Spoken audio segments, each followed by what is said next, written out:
J'ai un problème dans la vie, les idées m'excitent, même quand elles sont déprimantes.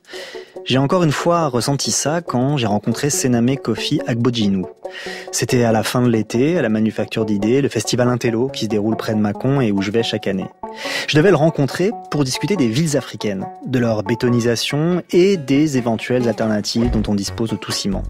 Parce que Sename est togolais, architecte et urbaniste et qu'il réfléchit notamment à ça, à ce qu'on pourrait proposer pour que les villes africaines soient autre chose que des océans de béton en quadrilatère, ce qui pose plein de problèmes environnementaux, économiques et même sociaux. Bon, tout ça, a priori, n'a pas grand-chose à voir avec le numérique. Sauf qu'au fil de la discussion, des liens sont apparus. Et Sename s'est mis à me raconter une histoire. Une histoire qui n'est pas celle d'une réussite flamboyante comme les aime le monde de la techno. Ce serait plutôt l'histoire d'un échec, en tout cas d'une désillusion. Une histoire triste.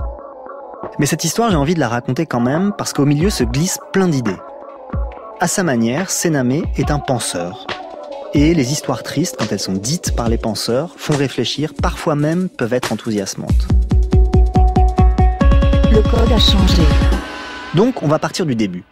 Sename est venu à Paris pour faire des études d'architecture dans les années 2000. En parallèle, il était inscrit à l'EHESS, l'école des hautes études en sciences sociales, et un jour, la technologie s'est invitée dans tout ça. C'est une coïncidence un peu bizarre parce que je m'étais inscrit en cours d'anthropologie, mais on nous demandait de choisir une matière un peu plus loin de nos centres d'intérêt et j'ai vu sur la plaquette de l'école des hautes études en sciences un cours qui s'appelle Discours et pratique du futur. Je me suis dit ça ne peut pas avoir plus éloigné du sujet des sociétés sauvages que ça. Donc je suis allé à ce séminaire et quand j'arrivais, ils étaient en train de visiter la Black Box qui était un hackerspace à Paris qui a fermé depuis. Et donc j'ai suivi le groupe et je suis arrivé dans cet espace où je voyais des gens dans le noir, en train de bricoler, mais surtout fasciné par quelque chose qui venait d'arriver, qui est une imprimante 3D, une RepRap. Et il m'a semblé, parce que je connaissais un peu l'épopée du micro-ordinateur, qu'il se passait autour de cette machine quelque chose qui ressemblait à ce qui s'est passé au Homebrew Computer Club quand ils ont fait rentrer... je crois que ça s'appelle Altair 8000 quelque chose, qui était le tout premier ordinateur qui tenait sur une table. Ça a rendu fou ces jeunes hackers à l'époque et ça a déclenché toute l'épopée de l'ordinateur portable avec des duos Steve Jobs, Steve Wozniak et Bill Gates, Paul Allen. Donc je me suis dit, tiens, il se passe quelque chose d'intéressant. Je me suis penché dessus et tout de suite, pratiquement en quittant cette visite, j'avais un projet pour l'Afrique autour des technologies avec lesquelles je venais de me réconcilier. Là, j'aurais dû demander à Sename pourquoi il parlait de réconciliation avec les technologies, mais j'ai pas eu le réflexe. Je me suis dit sans doute que je comprendrais plus tard, je voulais avancer parce que ce qu'il disait, Sename, ça m'a intrigué. Quand j'ai vu apparaître, moi, la RepRap, je me suis dit aussi qu'il se passait quelque chose de dingue. On était au milieu des années 2000 environ. Cette imprimante 3D entièrement libre promettait en effet un nouveau rapport à la technologie. Notamment parce qu'elle était capable de produire elle-même une partie des pièces qui la constituaient. Elle annonçait une ère où chacun allait être capable de produire des objets dont les modèles étaient entièrement libres aussi, en passant outre les circuits de production traditionnels. On allait pouvoir construire tout seul une semelle de chaussure, une poignée de porte, la pièce manquante d'une voiture, pourquoi pas. C'était une promesse incroyable, une alliance de la technologie numérique et de la matière. Que ça provoque chez Sename l'idée immédiate d'un projet pour l'Afrique, c'est ça qui m'a intrigué. Et c'est donc ça que je lui ai demandé de m'expliquer. L'idée, c'était de se dire que les technologies étaient suffisamment démocratisées pour qu'on puisse imaginer une smart city bottom-up. Le mot des smart cities commençait à s'installer, il commençait à y avoir des projets de smart city africaines et moi j'avais commencé à alerter sur le fait que ça avait le potentiel d'une nouvelle forme d'impérialisme qui pourrait même être un impérialisme terminal qui passerait par l'Afrique. Et là je voyais qu'en fait il y avait pas que la technologie avec la façade de la Silicon Valley, mais il y avait une sorte de niche incarnée par l'éthique hacker et des gens qui faisaient des choses très très très ouvertes, démocratisées avec les nouvelles technologies. Donc j'ai conçu ce projet que j'ai appelé UpCity. Et l'idée c'était de créer des petits labos sur le modèle de la Black Box dans pratiquement tous les quartiers d'une ville. et d'investir chacun de ces laboratoires de la fonction de développer toutes les technologies qui rendraient smart le rayon d'1 kilomètre autour. De sorte que si tu as un lab à tous les 2 kilomètres, tu as une petite smart city qui se bricole de façon grassroots. Je me souviens aussi de cette époque-là, quand est apparue l'idée de la smart city, la ville connectée. Et d'ailleurs, en fouillant, je suis retombé sur une émission que j'avais faite en 2014 sur les Smart Cities. Il y avait 2 invités, Nathalie Leboucher, qui dirigeait le projet Smart Cities d'Orange, et Antoine Picon, architecte, professeur aux Ponts et Chaussées et à Harvard. Et je leur avais demandé ce que c'était une Smart City pour eux. C'est une ville où on a suffisamment de capteurs, de puces, etc. pour savoir ce qui se passe. Depuis des micro-occurrences, les consommations de compteurs, les problèmes d'embouteillage, l'état dans les différents réseaux techniques, on a tout ça et on est capable de faire remonter cette information. Alors ça va donc des systèmes techniques, mais aussi, on sait bien qu'avec la géolocalisation, on peut savoir en temps réel où sont les gens. C'est une ville qui devient en quelque sorte sensible. C'est-à-dire là où on avait un tissu finalement de pierre, de béton et d'êtres vivants, là on a cette couche informationnelle qui pénètre partout et envoie des messages. L'autre étape, c'est de traiter ces données, éventuellement de regarder entre les secteurs comment ces données peuvent être utilisées, comment on peut faire ce qu'on appelle du data mining, et puis surtout après de restituer cette information. Et c'est pour ça que le smartphone est clé, parce que c'est l'outil du citoyen. Par exemple, lorsque vous avez en temps réel l'arrivée des bus, ça veut bien dire que derrière tout ça, il y a tout un système d'information sur l'arrivée du prochain bus. Je crois que cette quantité énorme d'informations, c'est devenu finalement le nerf de la guerre ou le sang. C'est ce dont tout le monde veut s'emparer. Le citoyen, bien sûr, le veut, mais les entreprises le veulent. On sait bien que Facebook et autres grandes entreprises, c'est quand même des choses pour ratisser de l'information. Les administrations sont intéressées par ça, les politiques, etc. Donc, la question immédiatement du traitement, ça devient une question sociale et politique. Qui a accès à quelle information et sous quelle forme ? Alors c'est sûr que quand Senamé parle d'une Smart City grassroots, c'est-à-dire qui viennent du bas, de la base, constituée de hackerspace éparpillés et reliés entre eux, c'est à peu près l'inverse de la définition qu'on vient d'entendre. Mais Senamé a dit aussi quelque chose sur lequel il faut revenir. Il a dit que dans les Smart Cities telles qu'on les rêvait à l'époque, il voyait, lui, un impérialisme. C'est assez fort comme critique quand même. Alors je suis curieux de savoir ce qu'il reprochait à cette idée de Smart City. Je pensais jusqu'à ce moment-là que ce concept nous entraînerait fatalement vers une sorte d'extrémisme logicien. En tout cas, poursuivre un colonialisme tel qu'il se proposait en Afrique. Et j'ai vu le potentiel d'en faire quelque chose de non monopolistique. Si on restituait aux populations la capacité de développer elles-mêmes les technologies, de les posséder, etc. Et le meilleur moyen, selon moi, de faire cela, c'était de démocratiser les lieux de production de la technologie. Ok, donc là, de très gros mots ont été prononcés, extrémisme logicien, colonialisme. Avant que Senamé ne me raconte plus avant son projet de réappropriation démocratique, j'ai besoin qu'il m'explique pourquoi il emploie des expressions aussi dures. Pour être très schématique, j'ai identifié dans les technologies 2 prétentions et une intuition. La première prétention, c'est que les technologies avaient l'air de divorcer de quelque chose qui jusque-là allait de soi, qui est que les outils étaient au service du social. Avec les technologies du digital, la techné semble glisser de son socle social et ambitionner de devenir du social en soi. C'est-à-dire que la technologie abandonne les logiques de service et se fait un monde autonome que les humains peuvent explorer. Ouais, alors là, Senamé est tellement schématique, c'est lui qui le dit, que je suis pas sûr de bien comprendre. Enfin, je comprends l'assemblage des mots. La technologie numérique, ce serait comme autonomisée et ne servirait plus le social comme les précédentes technologies l'avaient toujours fait. Elle se serait constituée comme monde en soi. Alors, je vois bien en quoi l'industrie automobile, c'est moins holistique, c'est-à-dire que ça se propose moins comme un monde en soi que l'industrie numérique. Je comprends bien que quand il dit ça, Senamé ne pense pas seulement au métaverse, il pense à une expérience beaucoup plus large de la technologie qui vient comme imposer sa logique au monde. Mais pourquoi c'est un problème ? Parce qu'on a déjà connu ça. Il y a déjà eu une logique de service qui s'est émancipée du service. Je pense à l'économie. L'économie, cette logique de service, c'est abstrait du social lui-même pour devenir un monde en soi, qui prend ses lois en elle-même. Et donc qui fonctionne désormais sur des lois complètement magiques et qui en impose maintenant aux sociétés humaines. Cette même abstraction pourrait s'opérer demain dans les nouvelles technologies. Ça y est, je saisis ce que Sename dit et il faut reconnaître que c'est assez fort.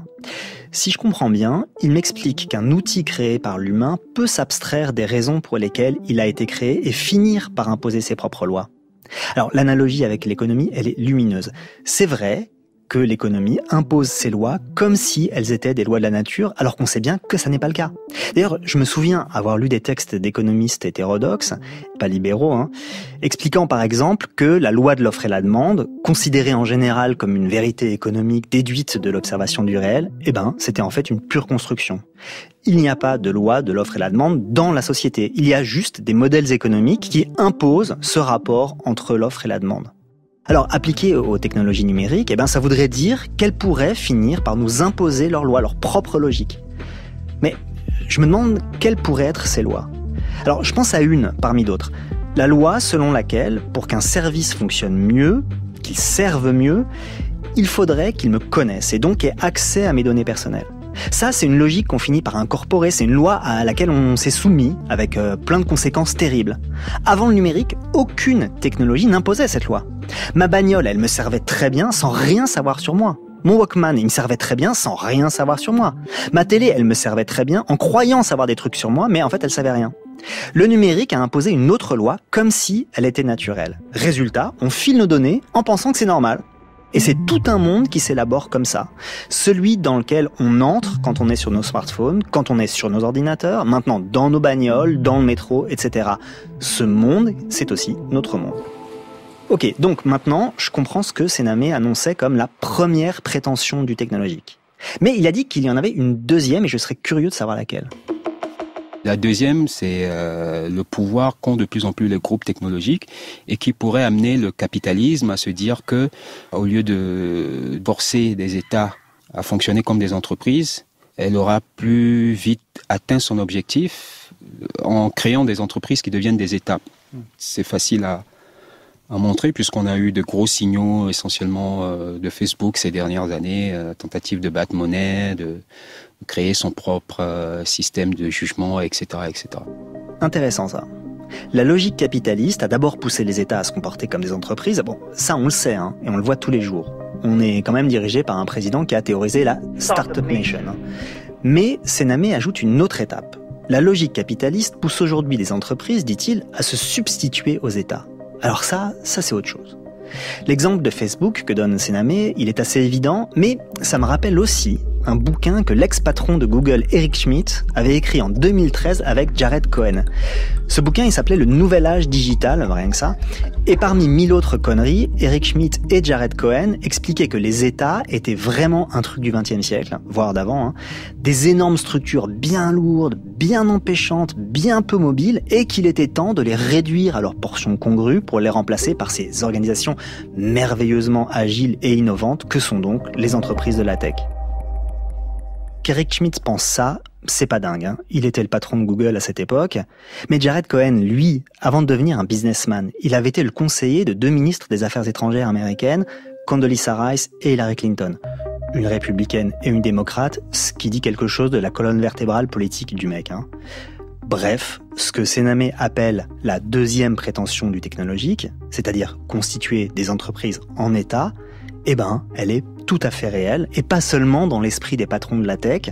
Oui, des femmes et des hommes politiques le pensent aussi. Mais en plus de ces 2 prétentions, Sename parlait aussi d'une intuition. Cette intuition passe par la ville. C'est-à-dire que le technologique a compris quelque chose que les anthropologues anarchistes ont théorisé, qui est qu'en réalité, la ville, de tout temps, a été pour contrôler les gens, réduire les libertés, essayer d'organiser des sociétés où il y aurait plus de vagabonds, de pirates, de marginaux, etc., pour avoir une grande logique de grille où le contrôle serait beaucoup plus facile. Donc la technologie rêve de la ville. La technologie rêve de la ville. Alors encore une fois, c'est assez lumineux. La ville comme espace d'expérimentation technologique, comme lieu où peuvent s'accomplir les 2 prétentions précédemment décrites par Sename, s'autonomiser pour imposer ses lois et constituer des entreprises en État. Ce que dit Sename, ça résonne avec des trucs que j'ai lus récemment sur l'importance des villes dans la manière dont le premier capitalisme s'est installé dans nos sociétés. Pour nos ancêtres du XVIIIe et XIXe siècle, la ville était le lieu du progrès. le lieu où on s'affranchissait de la nature, le lieu où se constituaient des sociétés humaines émancipées des contraintes de la nature. C'était une illusion, bien sûr. Les plus clairvoyants, Marx lui-même, l'ont vu tout de suite.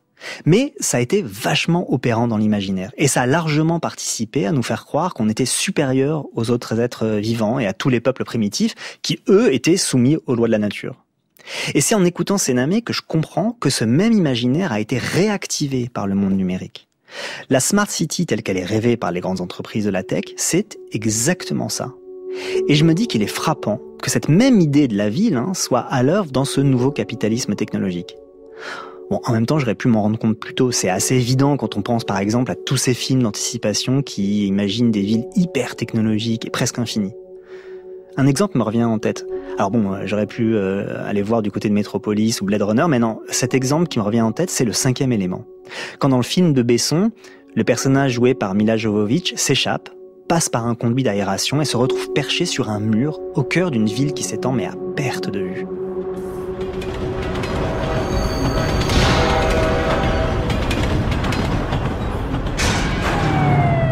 La ville est immense, des couches de voitures se superposent, se heurtent presque en faisant beaucoup de bruit. Et à travers les yeux effrayés du personnage qui regarde les voitures volées par milliers, il y a évidemment notre angoisse devant ces villes possibles.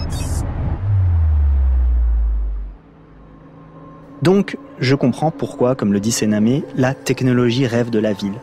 Ce dont j'ai une idée beaucoup moins claire, en revanche, c'est pourquoi elle rêve de la ville africaine. Il se fait que des villes extraordinaires vont émerger en Afrique. On parle des 5 plus grandes villes du monde qui vont émerger sur ce continent à l'échéance 2050, donc dans moins de 30 ans. Et dans une configuration où c'est des pays où les décideurs ne posent pas de rapport de force, donc véritable laboratoire possiblement de dystopie. Donc les grands groupes commencent à venir et se disent que pour que le potentiel du marché technologique se réalise pleinement, il faut passer par l'Afrique. Parce qu'en Afrique, on pourra faire de la Smart City plus facilement. Et faire de la Smart City, c'est pas vendre des devices à des individus, c'est vendre de la technologie à l'échelle. Donc c'est un peu l'analyse qui m'amenait à dire qu'attention, il faut que l'Afrique se positionne sur cette question de Smart City et plus généralement sur les technologies. Est-ce qu'on prend des technologies qui écraseront demain nos structures sociales? Est-ce qu'on va prendre des technologies qui vont faire basculer le pouvoir entre les mains du privé? Et ce que l'Afrique décidera impactera la Terre entière, puisque un humain sur 4 sera sur ce continent d'ici 2050. Contrairement à ce qu'on imagine souvent, donc, c'est en Afrique de l'Ouest que ça va arriver. C'est là-bas qu'une conurbation gigantesque est en train de se constituer, à cheval sur plusieurs États. D'Abidjan à Lagos en passant par Lomé, Porto Novo et Accra, donc de la Côte d'Ivoire au Nigeria en passant par le Togo, le Bénin et le Ghana. Alors cette mégalopole en formation, elle serait déjà, au dire de Sename, constituée en une sorte de laboratoire pour des entreprises de la tech. Mais j'ai besoin qu'il me donne des exemples précis. En pleine crise du Covid, le gouvernement togolais a été beaucoup célébré, a eu quelques médias, parce que ils ont permis à un laboratoire, je ne sais plus lequel, de quelle université américaine, de développer une technologie qui permettait d'identifier les gens qui ont le plus souffert de la crise du Covid et de leur envoyer de l'argent. Mais cette technologie fonctionne de façon problématique puisqu'il s'agit de recouper deux données, les données de consommation de crédit téléphonique et de l'observation des toitures de l'espace. Donc on considère, pour faire simple, que quelqu'un qui ne téléphone pas beaucoup ou qui ne téléphone plus comme il téléphonait avant la crise et dont la toiture est abîmée est quelqu'un qui fait partie des populations les plus sinistrées par cette crise. Et donc cette personne reçoit de l'argent sur son téléphone offert par le gouvernement. Donc on a confié à un algorithme les données d'utilisation téléphonique de tous les Togolais et on a autorisé un laboratoire américain à observer toute une population en vue aérienne pour faire un outil qui en réalité est complètement folklorique parce que c'est pas pour trouver les pauvres, c'est pas de l'espace qu'on les identifie, mais qui par rapport au contexte africain et à tout le folklore qu'on y projette peut paraître sexy et faire passer un gouvernement en réalité complètement archaïque pour un gouvernement qui innove et qui s'intéresse à ses populations. J'ai lu un papier de l'Express sur cet outil. Il s'appelle Novosi, ça veut dire solidarité en Ewe, qui est une des langues du Togo. Et en effet, il a été développé par l'université de Berkeley aux États-Unis. Mais bon, pour préciser, l'idée proviendrait, paraît-il, de la prix Nobel d'économie Esther Duflo, et sa mise en place est passée par une ONG américaine qui s'appelle Give Directly. L'opposition s'est manifestée au Togo pour dénoncer le côté attentatoire aux libertés individuelles de cette entreprise, mais le gouvernement a répondu que ces données étaient anonymisées et protégées. Cela dit, Sename ajoute quelque chose. Les technologies, quand elles sont développées, gagnent en légitimité. Donc, cette technologie ne va certainement pas servir qu'au Togo. On peut facilement voir les usages problématiques qu'on peut faire de la mise en rapport des habitudes d'usage du téléphone et de l'observation par satellite, que ces technologies pourraient revenir même en Occident et servir ici, parce qu'elles ont fait ce détour par l'Afrique, où elles ont pu se développer alors qu'elles auraient été bloquées complètement si l'idée avait émergé en contexte occidental. Bon, je comprends sa stratégie rhétorique. Il nous dit « Attention les gars, vous vous en foutez parce que c'est en Afrique, mais ça peut vous revenir dans la gueule. » Mais en vérité, ce qui est intéressant, c'est l'idée que l'Afrique soit un terrain d'expérimentation pour des technologies limites qui se légitiment là-bas. Je me souviens que j'en avais discuté avec Achille Membe, le grand intellectuel camerounais, et il me racontait comment l'Afrique avait servi depuis longtemps de laboratoire à des pratiques qui s'étaient ensuite étendues à une bonne partie du monde. Lui, il parlait de la militarisation de l'ordre public, de l'extractivisme des ressources naturelles ou encore des expériences menées avec certains médicaments.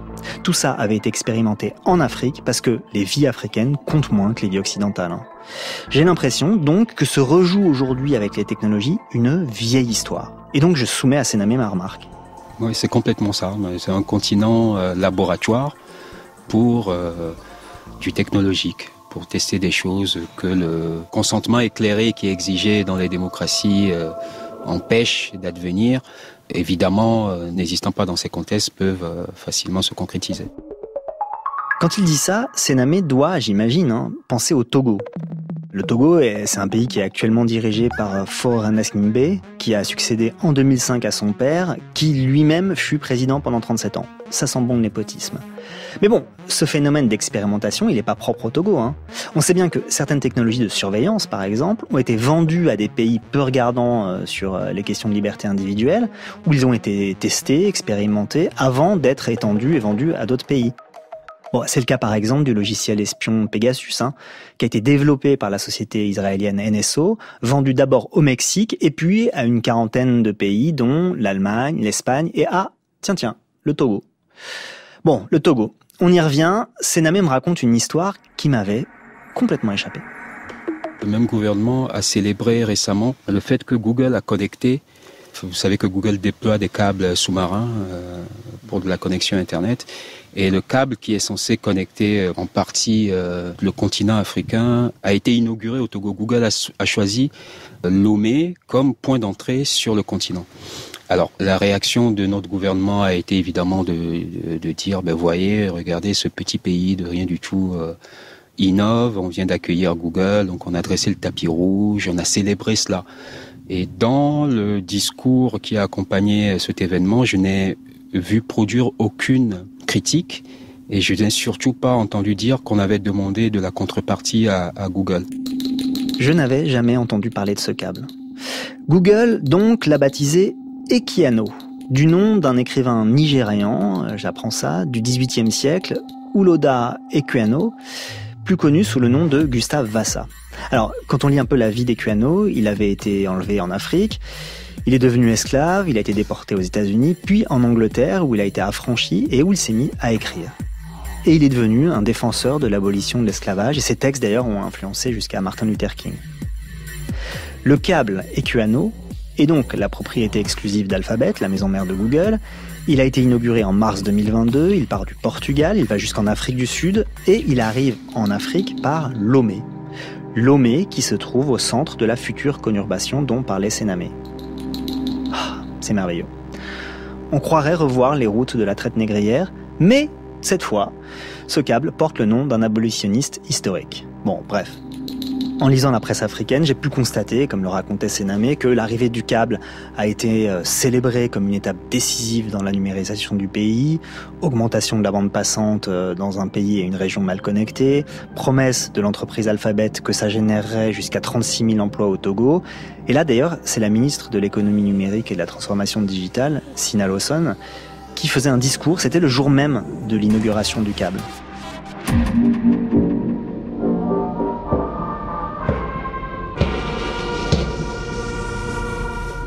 Avec ce nouveau câble sous-marin, nous serons donc en mesure de satisfaire aux exigences de la feuille de route gouvernementale portant sur le renforcement du raccordement Internet au réseau mondial. Le câble sous-marin Equiano favorisera aussi une augmentation de la productivité des différents secteurs de l'économie et contribuera à faire du Togo un hub digital pour la sous-région, et non seulement pour la sous-région, mais pour l'Afrique entière.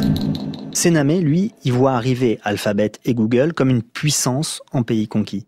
Il voit l'intérêt que l'entreprise a à faire ça, et il parle d'absence de contrepartie. Mais quelle contrepartie aurait pu exiger l'État togolais ? On pourrait faire ça en exigeant qu'on fasse travailler des startups togolaises ou qu'il y ait des garanties sur ce qui va se passer. Non, il n'y a eu que le discours de célébration de l'honneur extraordinaire que Google fait à ce petit pays. Évidemment, Google a choisi ce petit pays parce qu'il est un petit pays grise sur la carte de la démocratie et qu'il pouvait facilement atterrir là-bas sans déclencher toute l'alerte que ce serait s'il allait dans un pays où le niveau d'exigence et de clairvoyance est plus élevé. Pourquoi il dit ça, Sename ? Non seulement on peut légitimement se poser des questions sur la sécurisation des données qui transitent par ces câbles, dans quelle mesure Google n'en fait rien, c'est une question, mais au-delà même de ce soupçon légitime, il y a la simple question de la dépendance infrastructurelle. Les États se mettent dans une situation de grande dépendance vis-à-vis d'une société privée. Avant le câble Equiano, le Togo n'était relié à l'Internet mondial que par un câble, qui n'était pas suffisant, mais au moins il avait l'avantage d'appartenir à un consortium. Maintenant, le Togo dépendra uniquement de Google, enfin presque entièrement de Google. Et je demande à Sename comment il explique que ça ne soulève aucune question. Est-ce que c'est un problème d'acculturation numérique de la société civile, des dirigeants ? Est-ce que c'est une question de corruption ? Très simplement, les décideurs ne sont pas légitimes. Pour beaucoup, ils sont mis en place et maintenus en place parce qu'ils font ça justement, ils servent l'intérêt de grands groupes. Ensuite, je pense qu'il y a en plus une couche non visionnaire chez ces gens qui ne sont pas du tout connectés au sens de l'histoire, au sens des choses, ils n'ont surtout pas de vision pour le futur qui font qu'ils sont les parfaits interlocuteurs pour ces business qui ont compris qu'il y avait là le marché le plus grand que l'humanité ait jamais connu. Encore une fois, on retrouve des schémas qui ont été à l'œuvre depuis longtemps, et qui sont encore à l'œuvre d'ailleurs. La collusion entre des gouvernements peu légitimes et des grands groupes européens, américains, aujourd'hui chinois, pour investir des marchés ou épauler des marchandises, c'est un classique de l'histoire africaine. Et donc, Google a investi des milliards pour dresser des câbles en Afrique. Facebook est à la tête d'un consortium qui fait exactement la même chose. C'est toujours la même histoire. Et oui, effectivement, cette histoire n'a pas cessé, mais elle risque de cesser là avec la techno. Là, j'interromps Sename. Pourquoi elle risque de cesser avec la techno, alors que j'ai plutôt compris qu'elle se prolongeait avec la techno ? Quand Google sera installé dans cette ville que je projette un peu, elle n'aura même plus besoin d'interlocuteurs corrompus ou de caciques locales. Ce sera le contrôle direct sur des populations. Et ce n'est pas seulement un contrôle sur le cadre de vie, c'est une sorte d'emprise sur le réel même. Emprise sur le réel ? J'aimerais bien que Sename détaille un peu, parce que dit comme ça fait vraiment dystopique.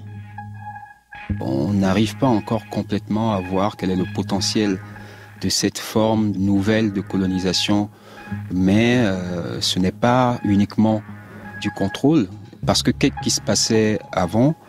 Le capitalisme avait besoin que les gens aillent à l'usine. On vous poussait à aller à l'usine parce que c'était le moyen de vous exploiter.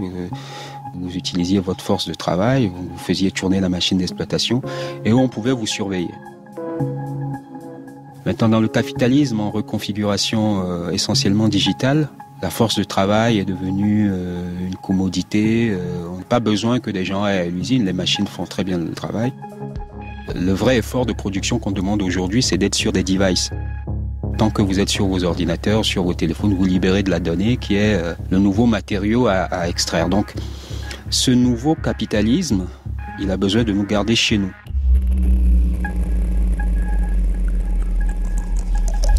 Parce que chaque fois que vous serez dans la nature à observer les arbres, ou chaque fois que vous serez en train de discuter avec vos amis, c'est du temps en moins passé sur des devices et donc du matériau en moins produit pour la machine.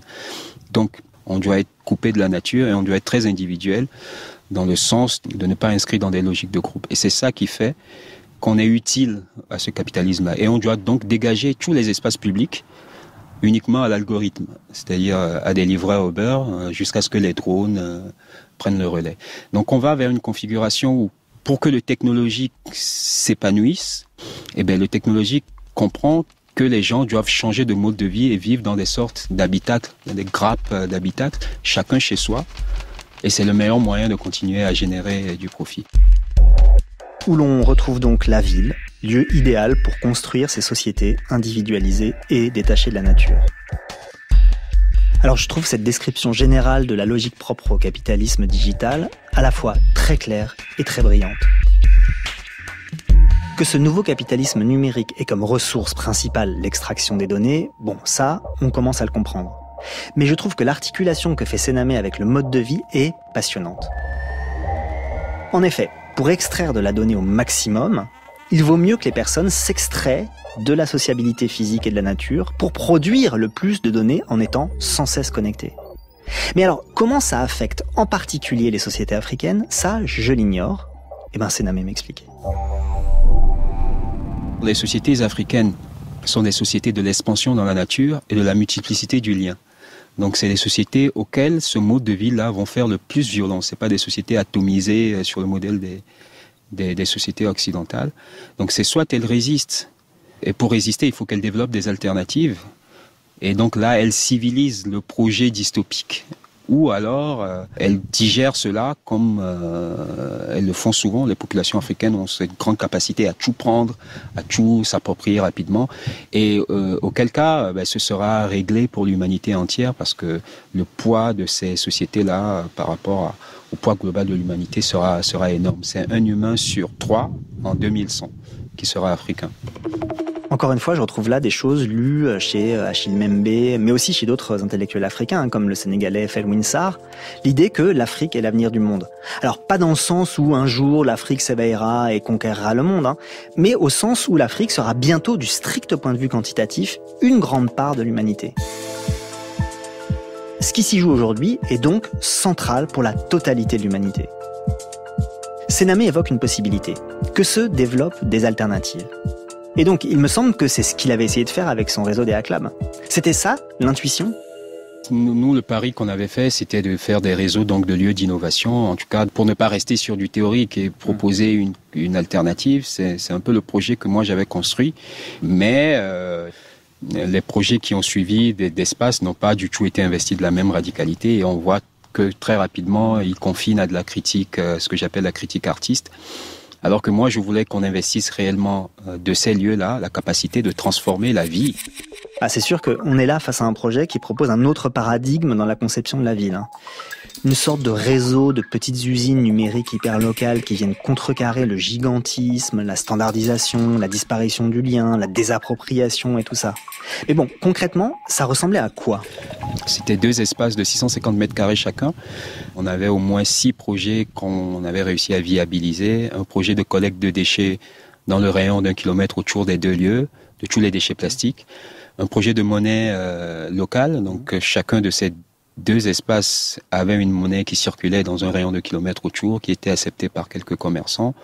Un projet de plateforme pour identifier tous les espaces délaissés dans le rayon d'1 kilomètre et les valoriser pour de la production de maraîchers, etc., etc. Ok, c'est intéressant, c'est ambitieux, c'est même assez beau. Mais pourquoi il en parle au passé ? Ça a été un projet sur 10 ans que j'ai financé entièrement et je l'ai financé essentiellement sur des conférences et sur mon travail d'architecte. Et avec la crise du Covid, je pouvais plus trop porter cela. Donc on a fermé un lieu. Wellab 0 est fermé. Il reste plus que Wellab Prime, mais lui-même est menacé. Raison de soutenabilité donc. Voilà pourquoi cette histoire est triste. Parce que la réalité économique y met fin, ou presque. Mais surtout parce que l'ambition de Sename semble avoir été contredite par une marche inéluctable. Si on la décrivait avec des gros mots, on dirait que c'est la marche d'un capitalisme numérique qui prolonge les impérialismes anciens. Si on était plus pragmatique, on dirait qu'il se passe sans doute en Afrique des choses intéressantes, des pratiques qui malgré tout s'inventent, des services aussi qui sont peut-être plus respectueux des modes de vie, etc. On pourrait rétorquer à Sename qu'il a dû inspirer des gens à Lomé, mais aussi dans d'autres pays, que ça pourrait renaître autrement, que ça pourrait renaître ailleurs. L'un des gros écueils de ce projet, ça a été aussi la mentalité, parce que quand j'ai lancé toute cette expérimentation, je l'ai faite en me disant que en réalité ça marcherait extraordinairement en Afrique. Tout ce discours sur l'intelligence collective, la communauté, le commun, etc. Parce que les Africains sont des gens fondamentalement du commun, que la solidarité est africaine. En réalité, non. En tout cas, sur la ville où on a fait notre expérimentation Lomé, je me rends compte que les jeunes ne sont pas partageurs du tout. Ils sont plus occidentaux que les occidentaux eux-mêmes. Et je pense que c'est lié aussi aux politiques. C'est-à-dire que la plupart des gens regardent au plus haut de l'État et se disent que la norme, c'est de tricher, c'est de voler, c'est de prendre pour soi. Et donc ça essaime et ça éduque les gens. Et que c'était peut-être un mirage de se dire, comme on le pensait, qu'en faisant des petits projets à la marge, en colonisant la ville avec des petits laboratoires d'innovation, on allait faire une révolution comme ça, bottom-up, et renverser le truc qui est en haut, qui est vertical. Et que, en fait, il faut deux mouvements. Il faut des petits gestes de colibri, mais il faut aussi quelque chose qui adresse la tête. C'est passionnant, ça. Et ça me rappelle ce que Nicolas Nova racontait dans l'épisode précédent à propos du smartphone. Il disait que les technologies n'évoluent jamais selon leur propre logique. Ou seulement selon leur propre logique. Il s'agit toujours d'une coévolution entre ce que permet la technologie et le mouvement de la société. Sename ne dit pas autre chose. Il dit que les sociétés africaines, en tout cas à Lomé en ce moment, ne sont pas ouvertes à des projets comme ça, comme si quelque chose s'était cassé. Alors lui, il renvoie la faute aux politiques et à la corruption des élites. Mais moi je me demande s'il n'y a pas une autre hypothèse pour expliquer cette cassure. Est-ce que la jeunesse africaine, dont il parle, n'a pas déjà perdu quelque chose dans la rencontre avec la technologie ? Les jeunes Africains, on le sait, ils sont pas du tout absents des réseaux, ils utilisent les mêmes plateformes que nous, ils sont sur WhatsApp, Facebook, Twitter, TikTok, etc. Ils sont déjà dans cette atomisation dont parlait tout à l'heure Sename.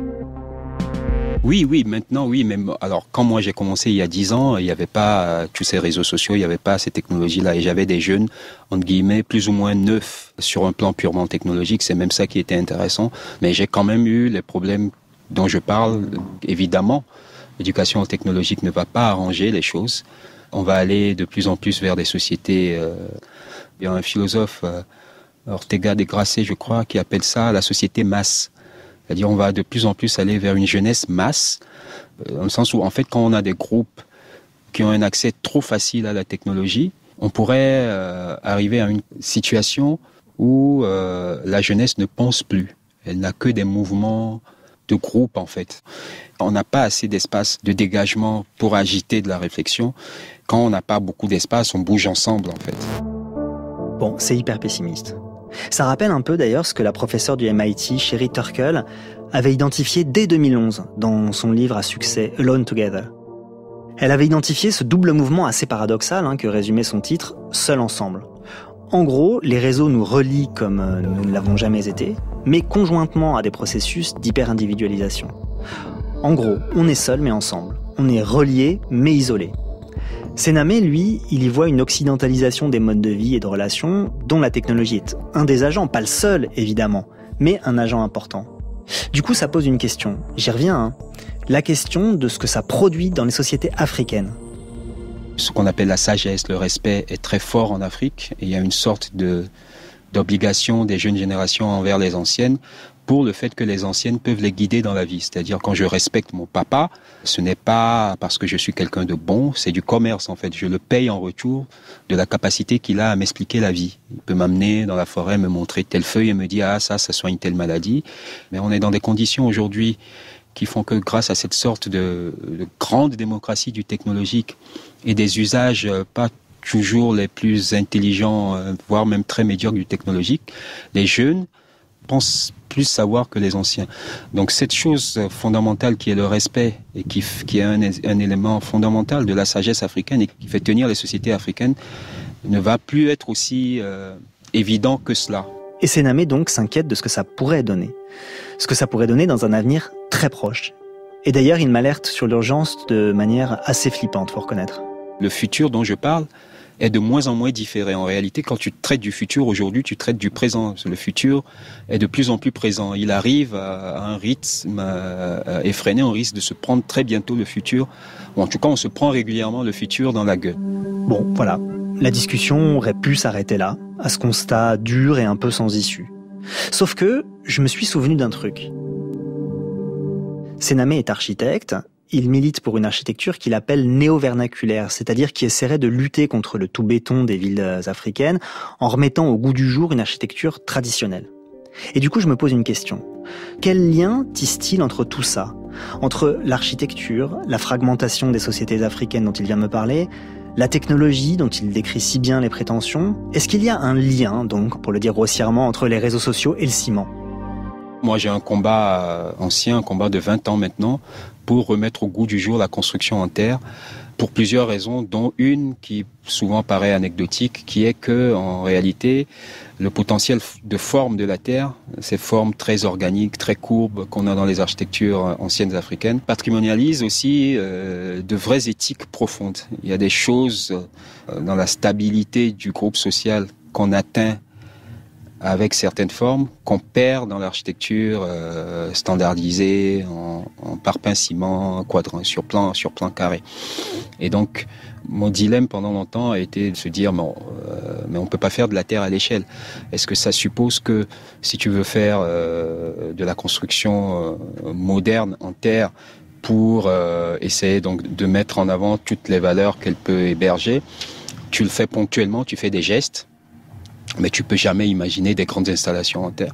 Et le digital, notamment les technologies d'impression 3D, me font reprendre de l'espoir en la capacité peut-être demain de produire du bâtiment en terre à l'échelle, ce qui permettrait de, paradoxalement, avec les nouvelles technologies, de reboucler avec des traditions africaines qui, sans ça, perdent du terrain en face de l'industrie ciment. J'avoue que tout ça me donne un peu le vertige. Que la forme des maisons traditionnelles africaines, la terre qui permet de les bâtir, le ciment et la forme carrée puissent avoir un lien quelconque avec ce qui se passe dans les technologies, avec la manière dont sont affectées les sociétés africaines par le numérique, donc en toile de fond avec Google, etc.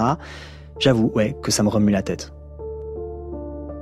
Mais j'aime aussi cette idée que des outils technologiques comme les imprimantes 3D, des modèles de production nouveaux, permettent de renouer avec des modes de construction arrondis, doux, moins coûteux écologiquement et au final plus respectueux de formes qui sont au cœur de la sociabilité africaine et peut-être de la nôtre aussi. Voilà, ce serait une alliance réjouissante.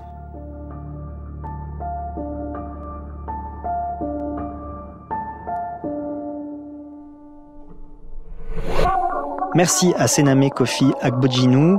À la prise de son, c'était Marie Potier. Au mixage, Basile Bocquer. À la réalisation, c'était Fanny Beauhuon. C'était Le Code a changé, un podcast qui vous est proposé par France Inter en partenariat avec Faber Novel.